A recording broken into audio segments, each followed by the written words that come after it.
আপনারা দেখেছেন বিএনপির পক্ষ থেকে এই সরকার আসার পর থেকে আমরা সমর্থন জানিয়েছি, তবে সঙ্গে সঙ্গে বলেছি যে অতি দ্রুত সংস্কার কার্য সম্পন্ন করে যতটুকু সম্ভব এদেশের জনগণের কাছে ক্ষমতা হস্তান্তর করা হোক, অর্থাৎ একটি সুষ্ঠু নিরপেক্ষ স্বাধীন জনগণ যাতে করে স্বাধীনভাবে ভোট দিতে পারে এমন একটি নির্বাচন ব্যবস্থা করে জনগণের নির্বাচিত প্রতিনিধিদের কাছে ক্ষমতা হস্তান্তর করে এই সরকারকে বিদায় নিতে হবে।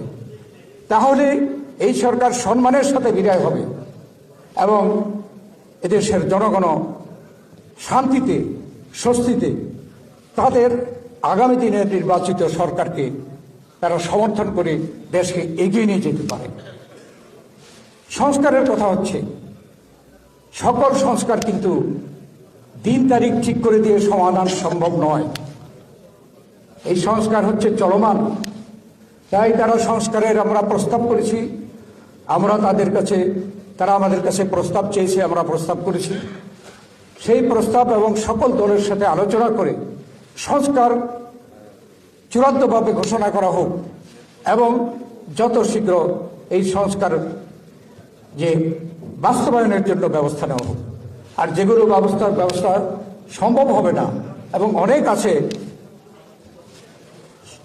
সংস্কারের প্রস্তাব, যেমন দুর্নীতি দমন, ঘুষ বন্ধ করা, এটা সকলের দাবি, কিন্তু এটা একটা দিন তারিখ ঠিক করে দেওয়া সম্ভব হবে না। সেটা পরবর্তী সরকার, সেই যে কাজগুলো অসম্পূর্ণ থাকবে সেই কাজগুলো পরবর্তী সরকার করবে।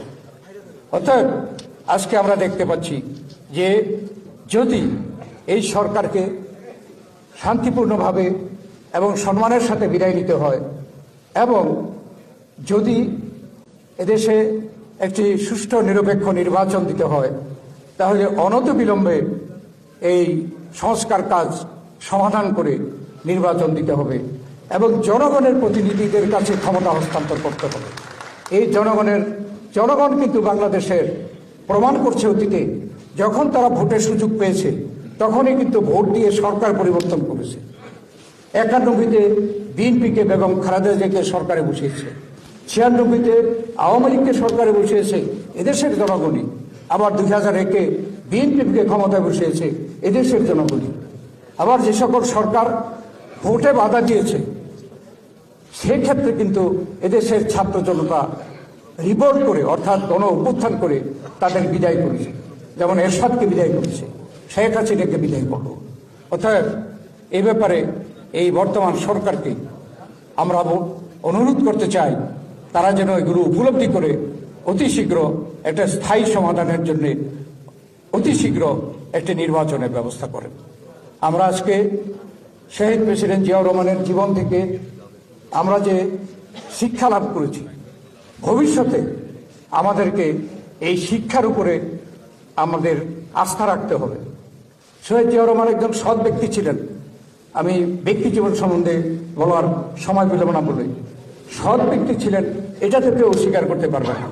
কোনো সমালোচনাও করতে পারে নাই শহীদ প্রেসিডেন্ট জিয়াউর রহমান যে 4 বছর দেশ পরিচালনা করেছেন বা মুক্তিযুদ্ধ পরিচালনা করেছেন, কোথাও তিনি কোনো দুর্নীতি করেছেন, কোথাও তিনি কোনো অন্যায় করেছেন।